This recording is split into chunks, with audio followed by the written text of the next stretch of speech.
Luke Skywalker believed that every soul could be redeemed. The Marvel Universe was built on the idea that some enemies must be erased. One philosophy was forged in binary suns and ancient temples. The other was carved from nuclear fire and endless escalation. When the Force tore open between dimensions, it wasn't to deliver a savior. It was to test whether hope could survive in a universe that had weaponized it. Luke didn't arrive as a conqueror. He arrived as a witness, and what he witnessed would challenge everything he believed about light, darkness, and the space between. The disturbance began without warning. Luke was meditating aboard his ship when the Force itself screamed, not in pain, not in anger, in fracture.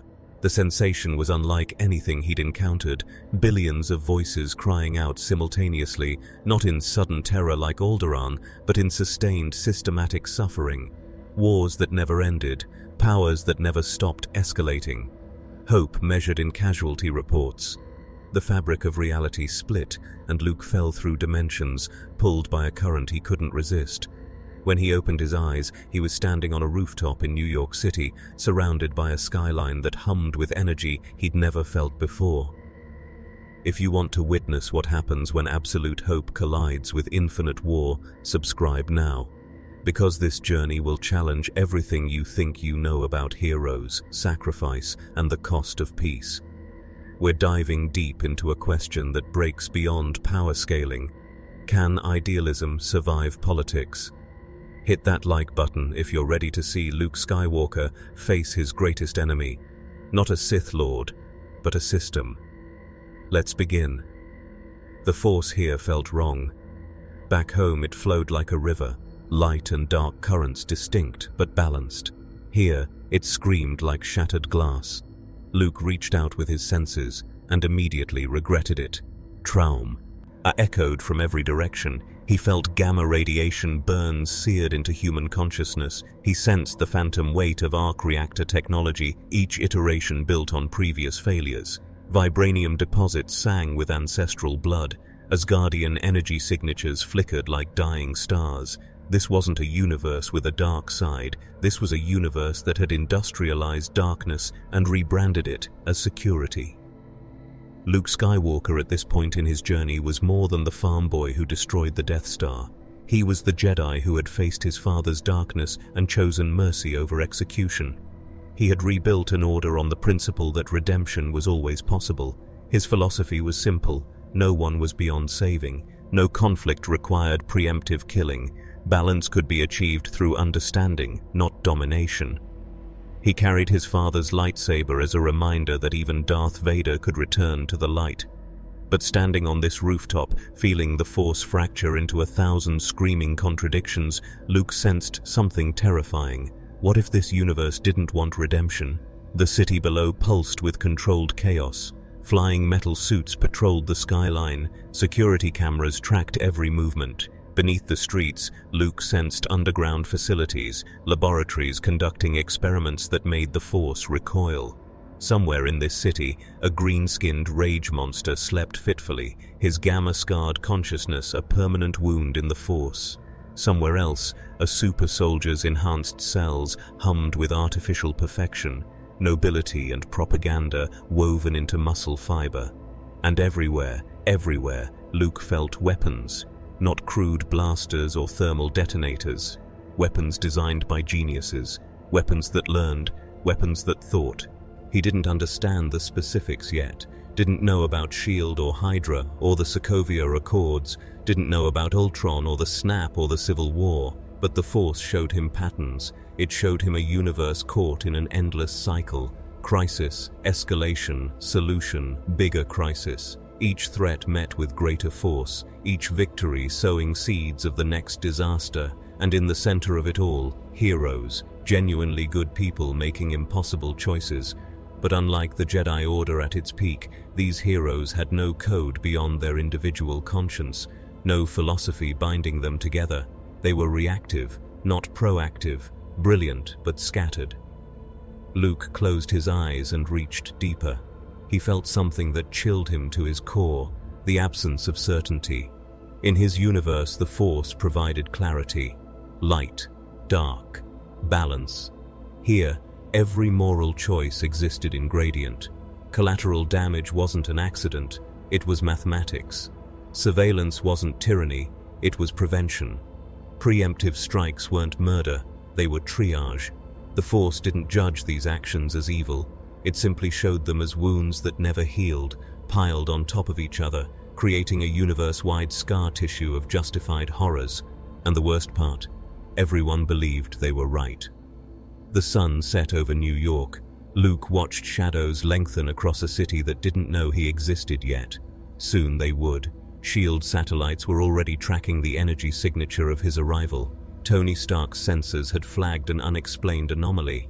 Doctor Strange felt a disturbance in dimensional barriers. Luke Skywalker had entered a universe where hope was a strategic resource, not a way of life, where the greatest heroes would become his greatest challenge. Because his real battle wouldn't be against Thanos or cosmic threats. It would be against good people who had learned that sometimes darkness was necessary, and they would want to teach him that lesson too. Luke descended from the rooftop using the Force, a gentle levitation that drew no attention in a city where people regularly witnessed gods and monsters. He walked the streets like a ghost, his Jedi robes out of place among business suits and streetwear, yet somehow no one looked twice. Perhaps the Force subtly guided eyes away. Perhaps New York had simply seen stranger things. He needed information, context, understanding. The Force could show him emotional landscapes and moral patterns, but it couldn't explain acronyms or politics or why every third person carried a phone more powerful than R2-D2's entire processing core. This universe had advanced in different directions, prioritizing technology over spiritual development, connectivity over contemplation. Within hours, Luke found a public library. The irony wasn't lost on him. A Jedi Master accessing the galaxy's knowledge through primitive screens instead of holocrons. But he was patient, methodical. He absorbed information about this Earth's history, its heroes, its catastrophes, the Battle of New York, Sokovia, the Chitauri invasion. Each event read like a tragedy where victory and devastation were synonyms. He watched archived footage of Iron Man fighting alongside gods and super soldiers, brilliant, powerful, chaotic. And beneath every victory, Luke sensed through the Force the civilians who didn't make it into the highlight reels, the families displaced, the trauma compounding across generations. This universe celebrated its heroes, but it also counted bodies in ways the rebellion never had to. The Force guided him to a coffee shop in Brooklyn. Not randomly, Luke had learned to trust these impulses. Inside, reading a newspaper with headlines about enhanced individual legislation, sat a man whose presence in the Force burned with crystalline integrity. Steve Rogers didn't know he was being observed, didn't know that Luke could sense the super soldier serum humming through his cells like a discordant note in an otherwise pure melody. Here was someone good, genuinely, deeply good. But the Force also showed Luke the weight Steve carried. Decisions made in microseconds, friends lost to ice and time, a world that had moved on without him. And underneath it all, a question Steve asked himself every day. Was I right? Luke approached. Mind if I sit? Steve looked up, studied him for a moment, then nodded. There was no recognition, no alarm, just the automatic courtesy of a man raised in a different era. Luke sat across from him, and for a moment neither spoke. But Luke was already sensing everything, Steve's enhanced heartbeat, steady and strong, the tactical awareness that never fully shut off, the bone-deep tiredness that came from being a symbol instead of a person. Finally, Steve spoke. You're not from around here. Not a question. Luke smiled slightly. No, I'm not. Steve folded his newspaper. You need help, or are you looking to cause trouble? The directness was refreshing. Luke appreciated it. Neither, Luke said carefully. I'm trying to understand. This world, its heroes. Why every victory seems to cost more than it wins. Steve's jaw tightened almost imperceptibly. That's a complicated question. Luke leaned forward slightly. I've seen war, led soldiers, watched friends die, but the Force... He paused, seeing Steve's confusion. The energy field I'm connected to, it's showing me patterns here that I don't understand. Good people making choices that eat the next crisis, weapons built faster than threats appear, security measures that look like control. Where I come from, we called that the path to darkness. Steve was quiet for a long moment. Then, where you come from, did you have alien invasions every few years? Gods, monsters, robots that decided humanity needed to be extinct? The question hung between them. Luke felt the weight of it. Steve wasn't being defensive, he was being honest. This universe operated on different rules. Reactive heroism instead of proactive balance. Crisis management instead of prevention. Luke chose his words carefully. We had an empire that enslaved entire systems, weapons that destroyed planets. I watched my aunt and uncle burn, saw my father fall to darkness, but the solution wasn't building bigger weapons, it was changing hearts, showing mercy to those who thought they were beyond it. Steve's expression shifted, something between respect and sadness. That's a noble philosophy, he said quietly, but mercy requires time, and sometimes the person aiming at innocent people doesn't give you time to talk them down. Luke felt it then, the fundamental difference. In his universe, the Force provided warning, showed intention, allowed for intervention before disaster. Here, threats materialized instantly. Portals opened above cities, sleeper agents activated, AIs achieved sentience and homicidal clarity in seconds. The reaction time between detection and catastrophe was measured in heartbeats. Steve Rogers had made choices in those heartbeats. Choices that haunted him. Luke could sense them. The helicarriers he'd brought down. The shields slammed into opponents. The calculations about acceptable losses. All justified. All necessary. All wounds that never fully healed. I'm not here to judge, Luke said finally. I'm here to understand, because the Force brought me here for a reason. Steve studied him with those two old eyes in a face locked in its prime. The Force, he repeated.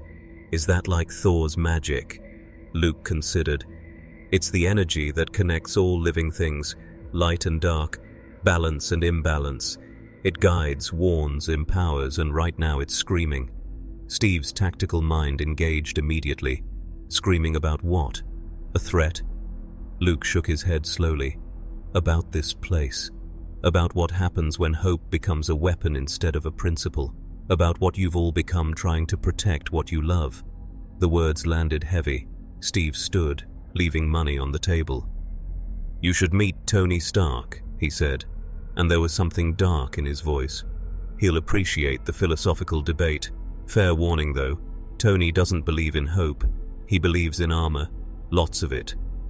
As Steve walked away, Luke sat alone with his coffee, feeling the Force ripple with premonition. Meeting Tony Stark would be the turning point, the moment when Luke's philosophy would collide with Marvel's pragmatism. He could already sense the billionaire's presence in the Force, a brilliant, burning star of genius and trauma, building walls of technology around a heart that had been literally wounded. Two men who had seen darkness, one who responded with redemption, one who responded with escalation. The conversation they were about to have would determine whether Luke could plant seeds of change in this universe, or whether this universe would teach him that some darkness was necessary. The Force offered no answers, only the certainty that everything was about to accelerate. Stark Tower rose above Manhattan like a monument to human ambition, its arc reactor core glowing blue against the evening sky. Luke stood at street level, staring up at the building, sensing through the Force the sheer density of technology contained within. Thousands of systems, millions of calculations per second, weapons dormant but ready, artificial intelligences learning and adapting. And at the center of it all, a human heartbeat kept alive by the very technology that had nearly killed him. Tony Stark. The Force showed Luke a man who had stared into the abyss of his own mortality and decided the only rational response was to out-engineer death itself. Where Luke had found faith, Tony had found arc reactors. Both were responses to trauma. Only one required endless escalation. Steve had made the introduction with a single phone call. Tony, there's someone you need to meet. claims he's connected to an energy field that binds the universe. Yes, I know how it sounds. Just meet him. Now Luke stood in an elevator ascending toward the penthouse, watching the city shrink below him. The force was agitated here, more so than anywhere else he'd sensed.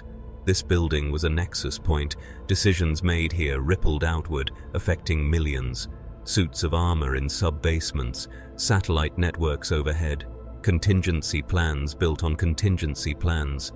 Tony Stark didn't just prepare for known threats. He prepared for threats that hadn't been invented yet. It was brilliant. It was paranoid. It was, Luke sensed, slowly consuming him from the inside. The elevator doors opened to reveal a space that was equal parts laboratory, penthouse, and war room. Holographic displays floated in mid-air, showing global threat assessments, news feeds, stock markets, and satellite imagery. And in the center of it all, wearing a black Sabbath shirt and holding a wrench, stood Tony Stark. He didn't look up immediately. Force user, right? Like magic but with more pseudoscience? Luke stepped into the room carefully. It's not magic. It's a natural energy field created by all living things. Tony finally looked up, and his eyes were sharper than any blade Luke had faced. Living things, so bacteria have the force. Viruses, where's the cutoff? I'm genuinely curious about the taxonomy here. Luke recognized the tactic. Deflect through humor, test through provocation. He'd seen it before in Han Solo, though Tony's version came wrapped in genius-level intellect instead of smuggler's charm. Everything living contributes to it, Luke said evenly, but conscious beings can learn to sense it, use it, be guided by it. Tony set down his wrench and walked closer, and Luke sensed the arc reactor in his chest, a wound that had become an engine, trauma converted to power. Guided by it, Tony repeated. So you're telling me there's an invisible energy field that tells you what to do, and you just trust it? No peer review, no double-blind studies, just vibes and destiny. Luke met his gaze. It's not blind faith, it's connection, understanding. The Force shows consequences, patterns, the interconnection of all choices. Consequences, Tony said, and something dark flickered across his face. He gestured, and a holographic display materialized between them. Footage of the Battle of New York. Chitauri pouring through a portal, buildings collapsing, people running, and Tony Stark, in his Iron Man armor, carrying a nuclear missile into space. Luke watched, felt through the Force the moment Tony accepted death, the cold of space, the certainty that he wouldn't make it back. Then the fall, the awakening, the PTSD that followed. I saw consequences, Tony said quietly. I saw them up close, an infinite universe full of things that want to kill us. And when I came back, I had a choice. Trust that the universe would balance itself, or build armor thick enough to survive the next invasion. Luke understood then. This wasn't arrogance. This was terror wearing a genius mask. Tony Stark had glimpsed infinity and concluded that hope was a luxury Earth couldn't afford. Every suit he built, every defense system, every contingency, they were all attempts to armor humanity against a universe that had already shown it was hostile. You chose escalation, Luke said, not as judgment, but as observation. Tony laughed, but there was no humor in it. I chose survival. There's a difference. He pulled up more displays, schematics for defense satellites, predictive threat algorithms, weapon systems that made Luke's stomach turn. See, here's what your Force philosophy doesn't account for. Time. When Thor's psychotic brother opened a portal above New York, we had minutes, not months for meditation and redemption arcs. Minutes. And after you stopped him, Luke asked, after the immediate threat ended, did the weapons stop? The question landed. Tony's expression hardened. No, because threats don't stop. They evolve. Ultron, Thanos, the next thing and the next thing. You want to know what I learned? Every time we disarm, something worse arrives. Every time we show mercy, it gets weaponized against us. Every time we trust, we bleed. Luke felt the weight of those words in the Force. Not lies, but truth filtered through trauma. Tony Stark genuinely believed he was saving the world, and in a universe where alien gods regularly invaded, where AIs achieved murderous sentience, where infinity stones granted cosmic power, maybe he was right. Maybe this universe required armor instead of faith. But the Force showed Luke something Tony couldn't see: the cost. Each weapon built inspired counter-weapons, each defense system created new vulnerabilities, each suit of armor added weight to a soul already drowning. Tony Stark was trying to engineer his way out of fear, but fear was an infinite resource. You couldn't outbuild it. Luke had learned that lesson from his father. Darth Vader had been the most powerful being in the galaxy, encased in literal armor, and he'd still been a slave to darkness. "Tony," Luke said carefully, "what happens when the armor isn't enough, when the next threat is bigger than your biggest gun?" Tony's smile was sharp and sad. "Then I build a bigger gun. That's how this works. That's how we survive." And in that moment, Luke saw the future. An arms race with no finish line, heroes becoming weapons, and Tony Stark building until his genius, or his heart, finally gave out. Luke left Stark Tower with more questions than answers. Tony had offered him a room, resources, even proposed studying the Force with scientific instruments. Luke had politely declined. He needed distance, perspective, time to process what he was sensing, because the Force was showing him something terrifying. Tony Stark wasn't an anomaly. He was a symptom. This entire universe had learned the same lesson. Hope was a liability, trust was a weakness, and the only response to cosmic horror was controlled escalation. As Luke walked the streets of New York, he reached out with the Force and felt it everywhere. Shield facilities humming with surveillance technology, Wakanda hidden behind cloaking shields, hoarding resources while the world burned. Asgard treating Earth as a protectorate, not an equal. Every power structure built on the same foundation. "We know better, we'll decide for you. Trust us with the weapons we're hiding." The Force guided him to Washington, D.C. He didn't queue. Estian the impulse. 3 days of meditation and observation had taught him that this universe's patterns centered around specific nexus points, places where decisions rippled outward. New York was one. Washington was another. He arrived at night, the monuments glowing white against darkness, symbols of democracy and freedom that the Force showed him were increasingly hollow. Beneath the city, massive underground facilities operated beyond public oversight. The Triskelion, SHIELD headquarters, where good intentions and totalitarian surveillance had merged into something Nick Fury called necessary evil. Luke stood outside the building, invisible to cameras through subtle Force suggestion, and simply listened. He heard everything. Through the Force, through walls and encryption and security clearance levels, Luke sensed the truth of SHIELD. Agents who genuinely wanted to protect people, directors who had seen too many catastrophes to trust democratic process, Hydra sleeper cells embedded like cancer in healthy tissue, waiting for activation, helicarriers designed to eliminate threats before they materialized, pre-crime justice elevated to orbital platforms, and the rationalization humming through every level. "We're the good guys, we're preventing disasters, the public can't handle the truth." Luke had seen this before. The Empire had used identical logic. The difference was that SHIELD believed it. They genuinely thought surveillance and preemptive strikes made them heroes instead of tyrants. A voice spoke behind him. "You're either very brave or very stupid," standing outside SHIELD headquarters broadcasting psychic energy. Luke turned slowly. Natasha Romanoff studied him with eyes that had seen too much and forgotten nothing. She wore civilian clothes, but the Force showed him the weapons concealed on her body, the training written into muscle memory, the emotional psyche, as layered like armor. "I'm not here to fight," Luke said calmly. Natasha's smile was knife-sharp. "That's what they all say before the fighting starts. You're the one Steve mentioned, the Force user. Tony said you were either a con artist or genuinely delusional." Luke sensed her testing him, probing for weakness. "What do you think?" he asked. She considered.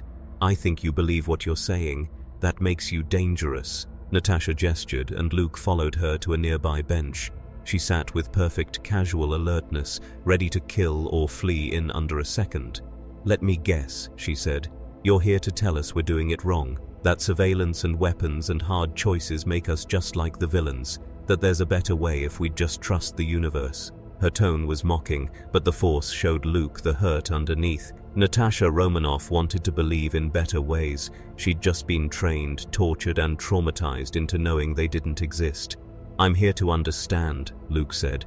"Where I come from, we had an empire, secret police, weapons of mass destruction. We fought it, won, built something better." Natasha's laugh was bitter. "And how many planets did your empire blow up before you won? How many civilians died in the crossfire? How much collateral damage was acceptable?" The questions hit harder than any lightsaber strike. Because Natasha was right, the rebellion had paid in blood. Alderaan had died as a demonstration, countless lives lost in the war. The difference, Luke wanted to say, was that they'd been fighting tyranny, not becoming it. But looking at Natasha's expression, feeling her history through the Force, Red Room conditioning, assassinations for the greater good, lies stacked on lies until truth became irrelevant, he saw that she didn't recognize the distinction anymore. "SHIELD has protocols," she said, her voice flat. "Enhanced individual monitor. Endure threat assessment algorithms, preemptive containment. We don't wait for disasters because we've seen what happens when you wait. Sokovia, New York, Lagos, the body count when we're reactive instead of proactive." Luke sensed the names meant something specific, tragedies she'd witnessed or caused. "And who decides?" Luke asked quietly. "Who determines which enhanced individual is a threat? Who writes the algorithms? Who checks the checkers?" Natasha met his gaze.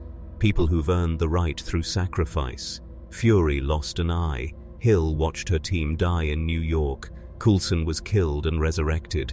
We've bled for this. We've earned the authority to make hard choices." Luke felt the Force recoil, not at evil, at certainty. Natasha Romanoff was so convinced of her righteousness that she couldn't see the Empire taking shape around her. "Your Force," she continued, standing, "does it show you the Chitauri invasion? The casualties if we hadn't been monitoring Thor? The deaths if we didn't have protocols for Gamma-level threats? Your philosophy is beautiful, it's also a luxury we can't afford." She walked away, leaving Luke alone with the weight of her words.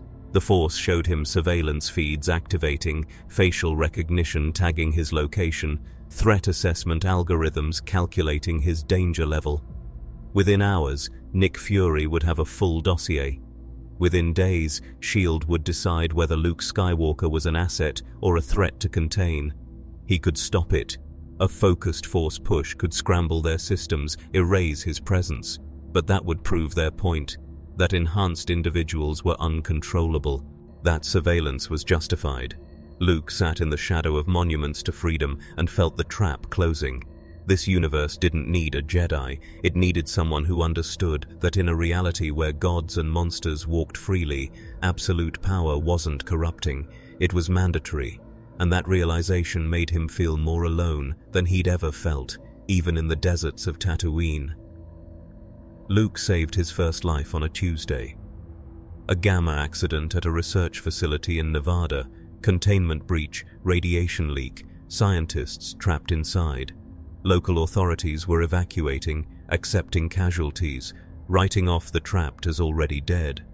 Luke felt their terror through the Force from 2,000 miles away. He arrived in seconds, using the Force to leap distances that defied physics, and walked through radiation that should have killed him. The Force protected him, filtered the poison, let him reach the scientists huddled behind failing shields. He pulled them out one by one, their minds screaming with certainty that they were dead. When he emerged with the last survivor, emergency crews stared in disbelief. Impossible, miraculous, viral footage within the hour. And SHIELD's threat assessment algorithm recalculated Luke Skywalker from unknown entity to Omega-level priority. The second life he saved was a child in Harlem. Crossfire from an enhanced gang war, bullets flying faster than human reflexes could track. Luke was there by chance, felt the danger through the Force a heartbeat before impact. He stopped the bullets mid-air, pure telekinesis, frozen projectiles hovering like deadly insects. The child stared up at him with eyes too young to process miracles. Luke smiled gently, redirected the bullets harmlessly into concrete, and vanished before the gang members could react, but cameras caught it. Social media exploded. Within hours, conspiracy theories metastasized. Was H an Avenger? A new threat? An alien? The debates raged while Luke meditated in a cheap motel, feeling the Force show him ripples spreading from his intervention. Unintended consequences. Attention. Escalation. Tony Stark appeared at his door that night, not in armor but holding a tablet displaying Luke's highlight reel. "You've been busy," Tony said, pushing past Luke into the cramped room. "Nevada, Harlem, a burning building in Detroit, and some kind of hostage situation in Chicago. 4 interventions in 72 hours. You're either a hero or the world's most elaborate distraction." Luke closed the door quietly. "People were in danger. I helped." Tony's laugh was sharp. "You helped. Right. And now every 2-bit terrorist knows there's a telekinetic Jedi wandering around playing Superman. You know what happens next? They escalate. Bigger bombs. Faster attacks. They adapt to you." The words stung because the Force was already showing Luke the same truth. His interventions were creating reactions.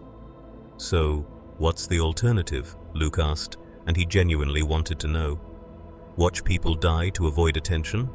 Tony set down the tablet, and his expression softened slightly. "No, you coordinate. You work within systems. You let S.H.I.E.L.D. vet the situations, provide intelligence, handle the aftermath. You don't go rogue." Luke felt something cold settle in his chest. "You mean, let them control when and how I help people?" Tony rubbed his face, tired. "I mean, stop acting like you're the only one who cares. We have systems for this. Protocols. They exist because we learned the hard way that lone wolf heroes cause more problems than they solve. You think you're being noble. You're being naive." The Force showed Luke the truth behind Tony's words. Ultron. A lone wolf solution, an AI designed to protect everyone that decided everyone needed to die. But Luke also sensed Tony's fear. Every intervention Luke made without S.H.I.E.L.D. approval was a reminder that enhanced individuals couldn't be controlled, that all the surveillance, all the protocols, all the Sokovia Accords being drafted in secret, none of it could stop someone who could feel danger through cosmic energy and teleport to disasters. Luke was living proof that Tony's systems were inadequate, and inadequacy for Tony Stark was unacceptable. "I'm not trying to undermine anyone," Luke said carefully. "I'm trying to help."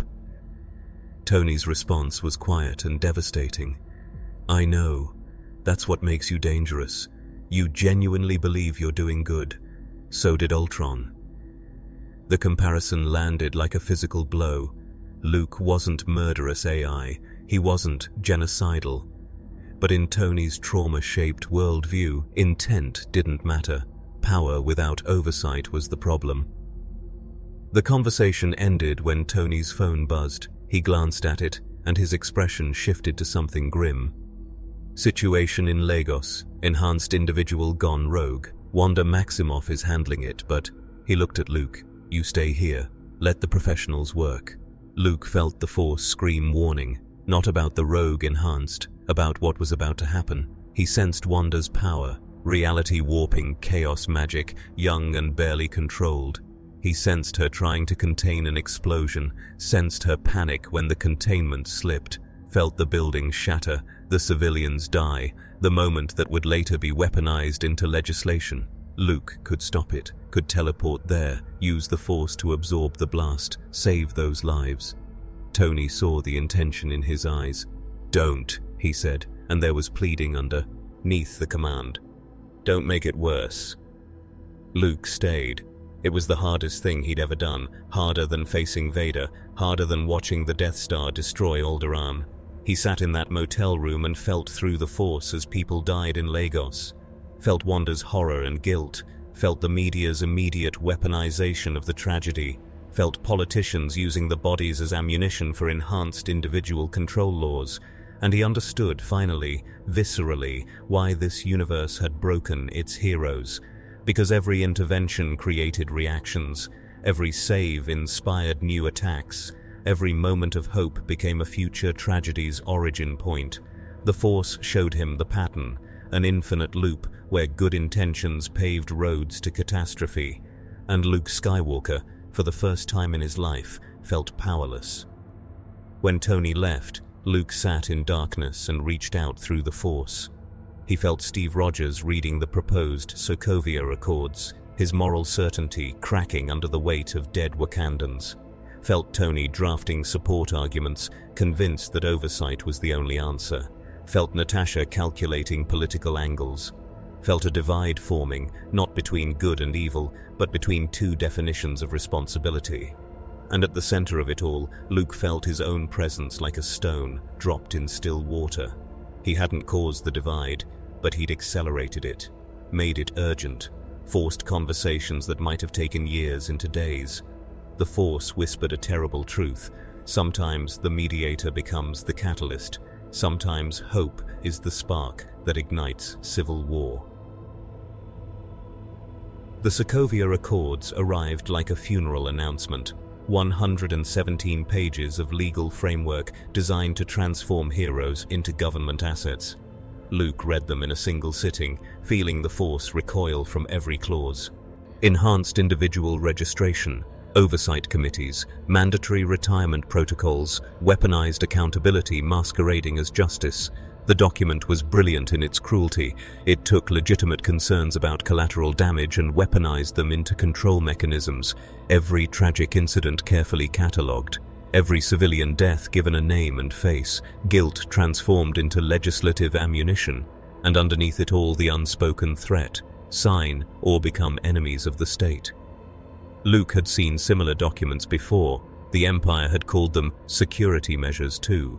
The difference was that good people were writing these ones, convinced they were preventing tyranny instead of enabling it.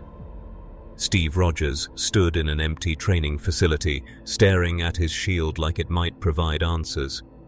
Luke found him there at dawn, the super soldier's enhanced metabolism burning through sleeplessness without visible fatigue. "They want us to sign away our choice," Steve said without looking up. "To let politicians decide when we're allowed to save people." Luke sensed the deeper wound. Steve had watched S.H.I.E.L.D., an organization he trusted, rot from within. Had seen Hydra wearing hero faces. Had learned that oversight was only as moral as the overseers. "And Tony?" Luke asked. Steve's jaw tightened. "Tony wants to sign. Thinks accountability will prevent the next Ultron. Doesn't see that we're building the next S.H.I.E.L.D., a system that looks like protection until it's used to eliminate dissent." But Luke had also spoken with Tony, had felt the billionaire's genuine belief that the Accords, despite their flaws, represented progress. "Unchecked power is the problem," Tony had argued, pacing his workshop at 3 in the morning. "Doesn't matter if the person wielding it is Steve Rogers or Dr. Doom, power without oversight is just waiting to become tyranny." Tony pulled up footage of Sokovia, buildings falling, civilians running, a city lifted into the sky because of a robot Tony had created. "I did that," he said, voice raw. "I built Ultron thinking I was protecting everyone. No one stopped me. No one questioned whether a genius with PTSD should be building artificial gods. That's the problem. We need someone to tell us no before we destroy the world trying to save it." Both men were right. Both were wrong. Luke stood between them like a bridge over an abyss, feeling the Force show him futures splitting in real time. If Steve signed, he compromised his principles, enabled surveillance, potentially created the infrastructure for the next Hydra. If Tony didn't get oversight, he'd keep building, keep escalating, eventually create something worse than Ultron. The Force offered no solution because there wasn't one. This was a paradox born from trauma, impossible to resolve without someone losing everything. Luke tried meditation, tried reaching deeper into the Force for guidance. But all he received was static, the fractured screaming he'd felt since arrival. This universe didn't have a light side answer. It only had damage control. The breaking point came in Berlin, a bombing at the Sokovia Accords signing ceremony. Wakandan delegation targeted, King T'Chaka dead. Security footage implicating the Winter Soldier. Luke felt it through the Force the moment it happened. Felt T'Challa's grief transform into rage. Felt Steve's certainty that Bucky was being framed. Felt Tony's cold calculation that this proved his point. Enhanced individuals without oversight killed kings. Luke teleported to the scene, found Steve already running, Black Panther in pursuit, a manhunt beginning before investigation could establish truth. "Steve, wait," Luke called, using the Force to accelerate his pursuit. Steve glanced back, conflict in his eyes. "I can't. Bucky's being set up. I have to find him first." And he was gone, a super soldier moving faster than moral philosophy could follow. Luke tried to mediate, tried to bring both sides together before violence became inevitable. He found Tony at the raft, a floating prison designed for enhanced individuals, its existence a secret even from most government officials. "This is what you're supporting?" Luke asked, watching through the Force as prisoners sat in sensory deprivation cells. Indefinite detention without trial. This is how the Empire started. Tony's response was exhausted. "This is how we survive. These people are walking weapons. You want to know what happens if we don't have containment? They level cities. They break reality. They decide the laws don't apply to them." Luke felt the chasm widening, felt the moment slipping away. And what happens when you're the one they decide to contain? Tony met his gaze. "Then I guess I'll have earned it." Steve found Bucky. T'Challa found Steve. Tony mobilized a team to bring them in, and Luke stood in the middle, using the Force to sense the disaster forming. He could feel Helmut Zemo's presence, a man whose family had died in Sokovia, whose grief had calcified into meticulous revenge. Zemo had orchestrated everything, the bombing, the frame job, all designed to make heroes fight each other. Luke saw the plan through the Force, saw the video Zemo had found showing the Winter Soldier killing Tony's parents, saw the emotional payload waiting to detonate. He could stop it, could reach out through the Force, warn them, prevent the confrontation. But the Force also showed him the cost. If he intervened, if he used his power to manipulate the outcome, he'd prove Tony right. That enhanced individuals couldn't be trusted, that oversight was necessary. The paralysis was torture. Luke had faced Sith Lords, survived Death Stars, turned out Darth Vader from darkness. But this universe's problems couldn't be solved with lightsabers or Force powers. This was ideology versus ideology, trauma versus trauma, both sides traumatized into certainty. He watched as teams assembled, watched as airport tarmac became battleground, watched as Captain America and Iron Man, symbols of hope, pillars of this universe's defense, prepared to fight each other instead of threats.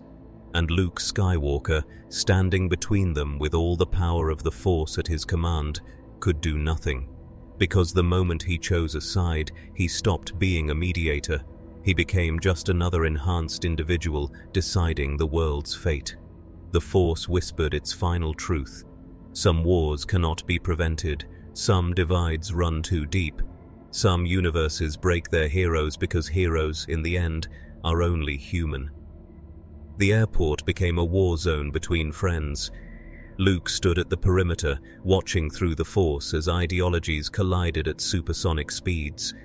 Vision firing energy beams, Scarlet Witch tearing reality. Spider-Man, just a kid Luke sensed with horror, barely 16, webbing Captain America's shield. War Machine's repulsors lighting the sky. Ant-Man growing to impossible size, a spectacle that would have been comical if Luke couldn't feel the fear radiating from everyone involved. No one wanted this fight, but trauma and certainty had overridden friendship. Tony Stark believed he was preventing the next Sokovia. Steve Rogers believed he was preventing the next Hydra. Both were right. Both were destroying everything they'd built. And Luke, standing invisible through Force suggestion, felt like he was watching the Jedi Orders fall in real time. Good people, impossible choices, destiny fracturing. He tried intervention, stepped between repulsor blasts and shield throws, using the Force to deflect attacks harmlessly. For 30 seconds it worked. Heroes paused, confused by projectiles stopping mid-flight. Tony's helmet swiveled, sensors tracking the Force disturbance. "Luke, if that's you, stand down." But standing down meant watching Peter Parker take a hit that could kill him, meant watching Rhodey's armor systems fail. Luke pushed harder, using the Force to create barriers, to slow momentum, to reduce impact. He wasn't choosing sides, he was choosing life over ideology. But the Force showed him the truth he'd been avoiding. Every intervention made him the enemy. Tony's team saw sabotage, Steve's team saw assistance they hadn't requested. By trying to save everyone, Luke was proving both sides right. Enhanced individuals were uncontrollable. The moment Luke revealed himself fully, everything stopped. Heroes on both sides turned toward him, breathing hard, costumes torn, blood on metal and fabric. "This ends now," Luke said, his voice carrying the weight of the Force.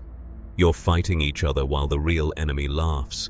Zemo orchestrated this. The bombing, the evidence, all of it designed to make you destroy yourselves." Tony's faceplate retracted, revealing exhausted fury. "We know, we're not idiots, Luke, but that doesn't change the fundamental problem. Steve is harboring a fugitive, breaking international law, refusing oversight." Steve's response was granite hard. "I'm protecting my friend from a system that's already been corrupted. From people who'd rather lock up problems than solve them." Luke felt the chasm between them, wider than galaxies, deeper than the Force could measure. Natasha stepped forward, pistol holstered but ready. "Luke, you need to choose. Help us bring them in peacefully or get out of the way." The ultimatum hung in the air. Luke reached deeper into the Force, searching for the words that could bridge this divide. "I won't choose," he said finally, "because both of you are wrong. Tony, you're building the infrastructure for tyranny and calling it safety. Steve, you're prioritizing one person over the collective good and calling it principle. This universe needs balance, not extremes." Tony's laugh was bitter. "Balance? Look around. We're past balance. We're at damage control." And then Rhodey fell. Not from Luke's intervention, not from any Force manipulation. Simple mechanical failure, War Machine's armor damaged in the fight, systems cascading offline, gravity reclaiming its due. Luke felt it through the Force and moved, pure instinct, telekinesis reaching out to slow the fall, to cushion impact against concrete. He caught Rhodey 20 feet from death, lowered him gently as emergency systems activated. But the damage was done. Tony saw Luke's intervention, saw his friend saved by the very power he'd been arguing against. The look on his face was complex, gratitude, resentment, vindication, defeat all at once. "See," he said to no one in particular, "this is the problem. He just decided to save Rhodey. What if he'd decided not to? What if next time he picks a different side?" Luke set Rhodey down carefully, feeling medical teams rushing forward. "I'll always choose life, Tony. That's not a variable, that's a constant." Tony's response was quiet devastation. "Until the day you don't. Until you're tired or distracted or decide someone isn't worth saving. That's why we need systems, Luke. Because individuals fail." The fight resumed, but something had changed. Heroes moved with less conviction, more exhaustion. Luke didn't intervene again. The message was clear. His presence wasn't solving anything. It was complicating everything. He watched Steve and Bucky escape, watched Tony's team stand down. Watched the Accords claim their first casualties not in bodies but in friendships. The Force showed him what came next. Steve in hiding, Tony drowning in guilt about Rhodey, a team fractured beyond repair. And somewhere in Siberia, a bunker waited with security footage that would shatter what remained. Luke could go there, could destroy the evidence before Tony saw it, could prevent the final breaking. But that would be choosing for them, manipulating outcomes, becoming the very thing Tony feared. So he followed at a distance, felt through the Force as Tony discovered the truth. Bucky, mind-controlled and weaponized, killing Howard and Maria Stark in 1991. Felt Tony's rage ignite like an arc reactor overload. Felt Steve's impossible position, protect Bucky or let Tony have revenge. Luke arrived at the bunker as the fight began, watching two men who'd stood shoulder to shoulder against alien invasions now trying to kill each other in a concrete tomb. Tony's repulsors, Steve's shield, Bucky's metal arm. The Force screamed at Luke to intervene, to stop this, to save them from themselves. But he'd learned the lesson too late. This universe didn't want saving, it wanted to burn, and sometimes the kindest thing a Jedi could do was bear witness to the ashes. He watched as Tony's arc reactor was destroyed, watched Steve drop the shield, the symbol of everything he'd stood for, and walk away, watched Tony Stark, genius billionaire philanthropist, lie bleeding in Siberian snow, betrayed by the person he'd trusted most. Luke knelt beside him as medical drones arrived. Tony's eyes found his, and there was no anger, just empty acceptance. "You were right," Tony whispered. "This universe breaks everyone, even Captain America, even me, especially you." Luke wanted to argue, wanted to say redemption was possible, but the words died in his throat, because the Force was showing him the future, a team divided, threats approaching, and a universe that would face its next ape. Ocalypse without its greatest defenders united. He'd come here to help, to teach balance, to show that hope could survive darkness. Instead, he'd watched hope cannibalize itself, and the worst part, the Force whispered there was more to come. The breaking wasn't finished, it had barely begun. Luke spent the weeks after Siberia trying to repair what had shattered. He found Steve in Wakanda, training with Bucky in facilities that made S.H.I.E.L.'s tech look primitive. Steve didn't look up when Luke arrived, just kept drilling combat sequences with mechanical precision. "Come to tell me I was wrong?" Steve asked, blocking a punch. Luke shook his head. "I came to see if you're okay." Steve's laugh was hollow. "I chose my friend over the world. Tony was right. I'm a relic from a simpler time, someone who doesn't understand that sometimes the math requires sacrifice." Luke felt the guilt radiating through the Force, corrosive and deep. Steve Rogers had always been certain of his moral compass. Now he questioned everything, replayed every decision, wondered if Tony's way, cold calculation, systematic oversight, was actually wisdom he'd been too proud to accept. The self-doubt was eating him alive. Tony was worse. Luke found him in his workshop, surrounded by holographic schematics for new armor, new weapons, new systems. He hadn't slept in days. The arc reactor in his chest hummed erratically, powered by coffee and spite. "Pepper left," Tony said without preamble. "Said I was more in love with protecting the world than with her. She's not wrong." Luke watched him work, feeling through the Force the obsession consuming him. Every suit Tony built now had one purpose: preparation for the next catastrophe. Because if heroes couldn't be trusted to work together, if friendship was a liability and trust was weaponized, then the only reliable defense was technology. Tony was building an army of one, convinced that automation was safer than faith. Luke tried to reach him, tried to explain that isolation bred the darkness Tony feared. Tony's response was to pull up satellite imagery showing global threat assessments multiplying. The universe obliged Tony's paranoia with fresh horrors.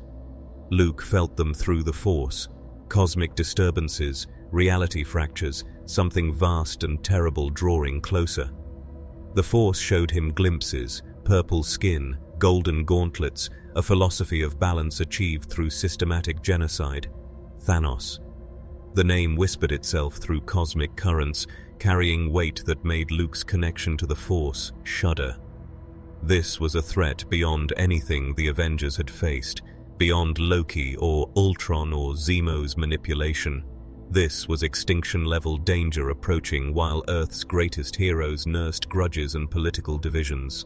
Luke tried to warn them, tried to bring them together, but Steve was wanted as a fugitive. Tony was building walls instead of bridges. The team that should have been preparing for cosmic war was scattered across the globe, nursing wounds too deep to heal. Luke's interventions grew desperate. He saved a city in India from a dimensional breach, sealing a portal through pure Force concentration, stopped a gamma-based weapon from detonating in Moscow, redirecting the explosion into orbit, prevented 3 separate enhanced individual incidents that would have claimed thousands of lives. Each intervention was documented, analyzed, weaponized by governments drafting post-accords legislation. Unregistered enhanced individual demonstrates Omega-level capabilities, read the headlines. Think tanks published papers on the Skywalker problem. an entity with no known limits, no allegiance to any nation, no oversight mechanism. He was becoming the very thing he'd tried to prevent, a symbol of unchecked power that validated every fear Tony had articulated. The Force showed Luke the bitter irony. By trying to help, he was proving that enhanced individuals needed to be controlled. S.H.I.E.L.D.'s replacement organization, Luke never learned its name, just felt its digital tendrils spreading through networks, began tracking him systematically. Satellites adjusted orbits to maintain visual contact. Predictive algorithms modeled his intervention patterns. Contingency plans were drafted in classified meetings where Luke's name appeared next to Hulk and Scarlet Witch on threat assessment matrices. Not because he'd done anything malicious, because he could, because power without accountability was intolerable in a post-Sokovia world. Luke felt the noose tightening through the Force, felt analysts in underground facilities debating whether a Jedi was an asset or a threat requiring neutralization. The word neutralization appeared in 17 different classified documents. Each one proposed methods: EMP weapons, psychic suppressors, orbital kinetic strikes. They were planning to kill him, and they thought it was responsible governance. The breaking point came in Lagos. Not the city, the memory. Luke returned to the site where Wanda had lost control, where the building had collapsed, where the Accords had been born in blood and rubble. He stood in the Memorial Plaza, surrounded by names carved in stone, feeling through the Force the grief that saturated this place. Parents who'd lost children. Children who'd lost parents. All because a young woman with reality-warping powers had panicked. Luke reached out, trying to sense some path forward, some way to prevent the next tragedy. The Force showed him only multiplication, more threats, more interventions, more collateral damage, more restrictions, more fear, more weapons, more. An infinite spiral with no exit, and at the center, Luke himself. His presence hadn't stopped the cycle. It had accelerated it, made it urgent, forced choices that should have taken decades into months. A voice interrupted his meditation. "You feel it too." Luke turned. Dr. Strange stood there, mystic robes out of place against memorial architecture, the eye of Agamotto glowing faintly at his chest. The convergence, the coming storm. I've seen 14 million futures. We lose in nearly all of them. Luke's heart sank. Nearly all? Strange's expression was grim. There's one path to victory. It requires sacrifice, requires good people making terrible choices, requires some heroes to die so others can win. Luke felt the weight of those words. And me? Where do I fit in your 14 million futures? Strange met his gaze, and Luke saw the answer before words came. In most futures, Luke Skywalker's interventions disrupted the delicate choreography of tragedy that led to victory. His hope was a variable that broke the equation. The Force showed Luke the terrible truth. Sometimes, the greatest help is knowing when to step back. Strange left him with coordinates. Wakanda, 18 months from now, final stand against Thanos. "Be there or don't," Strange said. "The choice is yours. But know that either way, people you could have saved will die. That's the cost of living in a universe where every choice matters, and none of them are clean." Luke stood alone in the Memorial Plaza as night fell, surrounded by names of the dead, feeling the weight of futures stacking like cards ready to collapse. He'd come to this universe believing the Force could guide it toward balance. Instead, he'd learned that some universes were too broken for redemption, too traumatized for hope, too invested in their cycles of escalation to accept another way. The Force whispered its final lesson: not every soul can be saved, not every darkness can be turned, and sometimes the greatest wisdom is recognizing when you're part of the problem, not the solution. 18 months passed like a funeral procession. Luke watched from the margins as the universe continued its spiral. Thor lost his eye, his hammer, his home, Asgard burning in Ragnarok's fire, while refugees scattered across the cosmos. Bruce Banner returned from space carrying warnings about Thanos that no one wanted to hear. The Guardians of the Galaxy stumbled across slaughter in the void, Asgardian ships torn apart, bodies floating in vacuum, a Titan's footprints in blood. Luke felt it all through the Force, felt the cosmic pieces moving into position like an executioner's blade. He tried to warn them, tried to gather the scattered Avengers, but Steve was underground, Tony wasn't returning calls, and the world was more interested in debating enhanced individual legislation than preparing for extinction. The Force screamed warnings that no one could hear over their own arguments. When Thanos' vanguard arrived in New York, Luke was there. He watched Ebony Maw and Cull Obsidian step through dimensional portals, felt their hunger for the Time Stone radiating like nuclear decay. Tony and Peter fought alongside Doctor Strange, improvisational genius against calculated brutality. Luke joined the battle without invitation, using the Force to tear Maw's telekinesis apart, to redirect Obsidian's attacks, to shield civilians from collateral damage. For 5 minutes it felt like progress. For 5 minutes Luke believed that maybe his power could tip the scales. Then Maw adapted, developed tactics specifically to counter telekinesis. And Luke realized the horrible truth. His interventions had been catalogued, studied, weaponized. The enemies were learning from him, evolving faster than he could adapt. The Force showed him Thanos watching from somewhere distant, analyzing Luke's capabilities, calculating counters. Strange was taken. The Q-ship launched toward space with Tony and Peter in pursuit. Luke tried to follow, but the Force held him back. A warning, desperate and urgent, pulling his attention toward Wakanda. Steve was there. Bucky. The final stand would happen there, not in orbit. Luke teleported across continents and arrived in a nation preparing for war. Shuri worked frantically to extract the Mind Stone from Vision's forehead. Steve and his team, fugitives turned defenders, prepared defensive positions.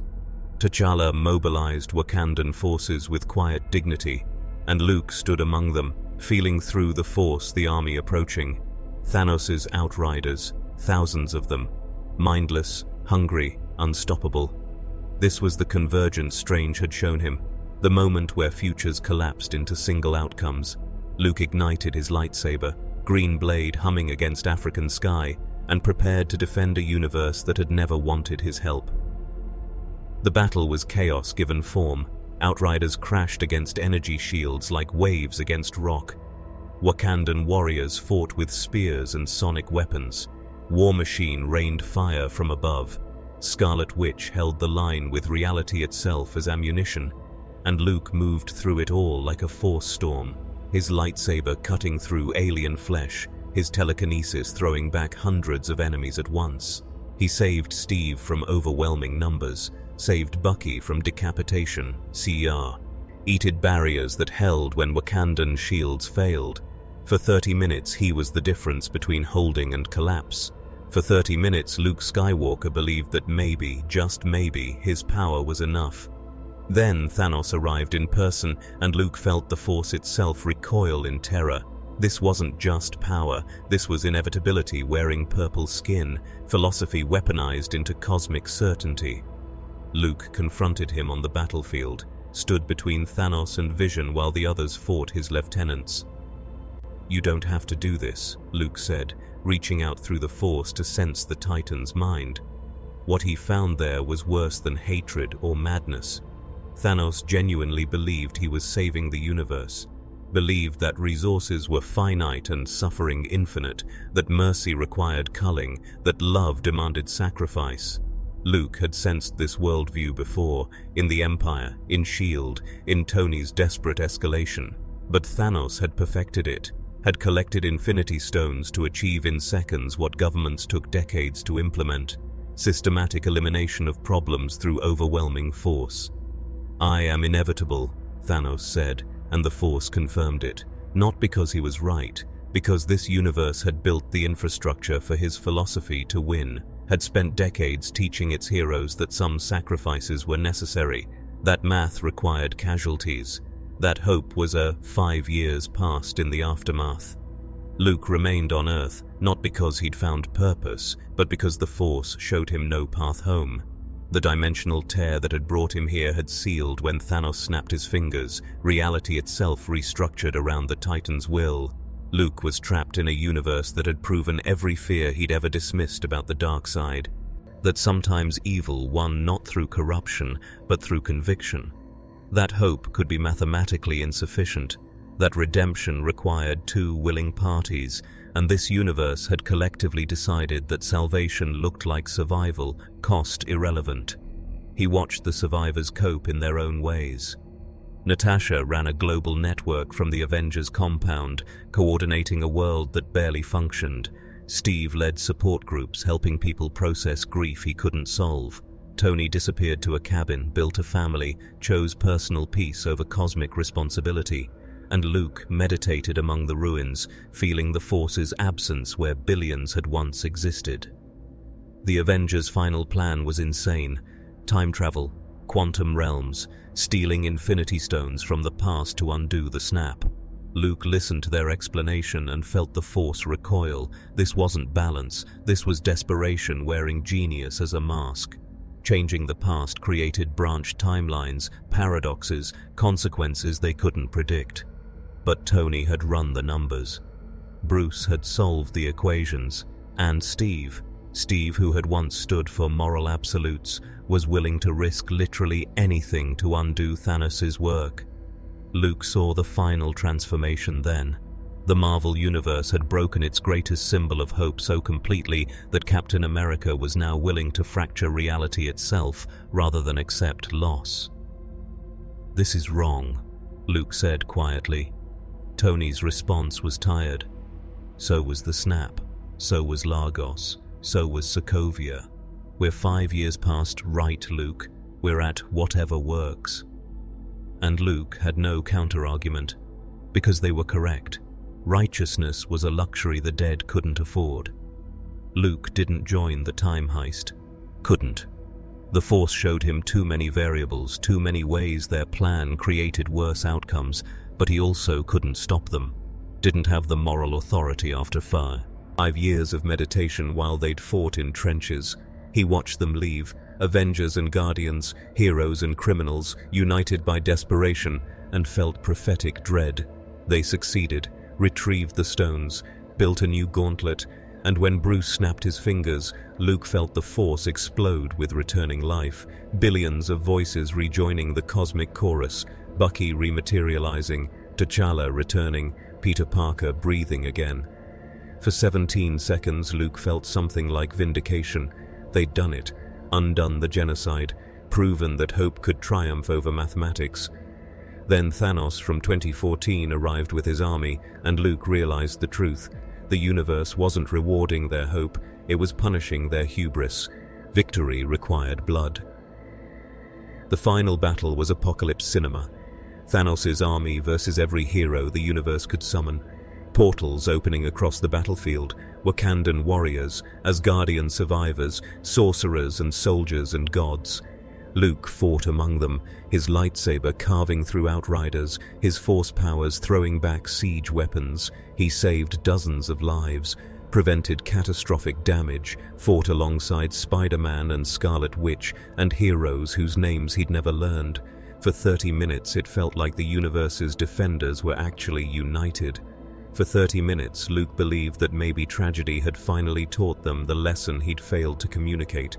Then he felt Tony Stark make his choice, felt the billionaire genius steal the Infinity Stones, felt him prepare to snap despite knowing it would kill him. Luke screamed warning through the Force, tried to reach Tony, tried to stop the sacrifice, but Tony had already calculated the cost, had already decided his life was acceptable mathematics. "I am Iron Man," Tony said, and snapped. Thanos' army dissolved to ash. The Titan himself crumbled. Victory achieved through self-destruction. Luke knelt beside Tony as the life drained from him, as the arc reactor flickered out, as genius and trauma and desperate heroism finally found the rest they'd been denied. Did we do it right this time?" Tony whispered, blood on his lips. Luke wanted to say yes, wanted to offer the redemption he'd given his father. But the Force showed him the truth. They'd won by becoming what they'd feared, had used Infinity Stones, cosmic weapons, the very tools of tyrants, had risked reality itself rather than accept loss, had proven that in the end, the Marvel Universe's answer to every problem was escalation, even when the escalation cost them their best. "You won," Luke said, because it was true. Tony smiled, satisfied, and died believing he'd saved everything. Luke felt the lie in his own words. The funeral was attended by everyone Tony had saved and burdened. Luke stood at the back, watching heroes mourn a man who'd been both right and wrong, whose paranoia had created Ultron, and whose sacrifice had defeated Thanos. Steve returned the Infinity Stones to their timelines, came back old, having chosen to live the life he'd lost, passed his shield to Sam Wilson, retired from a war that had consumed decades. And the universe continued, rebuilt, prepared for the next threat, because there was always a next threat. Always another crisis requiring impossible choices. Luke felt it through the Force. The multiverse destabilizing, new variants emerging, cosmic entities noticing Earth, secret invasions being planned. The cycle would never end. The Marvel Universe had learned nothing from Thanos except that they needed bigger weapons, better strategies, more willingness to sacrifice. Hope wasn't a philosophy here, it was a tactical resort. Deployed strategically, martyred when necessary. Luke Skywalker stood before a repaired dimensional rift, his passage home finally open, and felt the Force ask him a question. Would he stay or leave? Stay and continue witnessing a universe that validated every dark choice with eventual victory, or leave and carry the knowledge that some realities were fundamentally incompatible with redemption. The Jedi who had turned Darth Vader from darkness couldn't turn the Marvel Universe from its addiction to escalation, couldn't teach balance to a reality that had weaponized imbalance, couldn't offer hope to a system that had learned hope was insufficient. He thought of Tony dying satisfied, of Steve retiring traumatized, of Natasha sacrificing herself for a stone, of every hero who'd burned themselves to ash keeping the machine running. They'd won, they'd saved half the universe, and the cost was accepting that victory required becoming what they'd fought against. Math, casualties, acceptable losses. Luke stepped through the portal, leaving behind a universe that would remember him as footnote, as the Jedi who'd tried to help and mostly complicated things, as another enhanced individual who'd meant well and changed nothing systemic. The Force sealed the rift behind him, and Luke Skywalker returned to his own galaxy carrying a wound that would never heal. He'd learned the darkest truth the Force could teach. Some souls can't be saved because they don't believe they need saving. Some darkness persists because calling it light makes the casualties easier to accept. And some universes will always choose escalation over redemption, weapons over faith, because they've built entire civilizations on the foundation that hope without Force is just waiting to die. Luke Skywalker had brought hope to a universe that had already decided it was expendable. And in the end, he'd been right. About one thing, every soul could be redeemed, but the Marvel Universe wasn't a soul, it was a system, and systems don't redeem. They optimize, they adapt, they survive. Even if survival means losing everything that made survival worthwhile,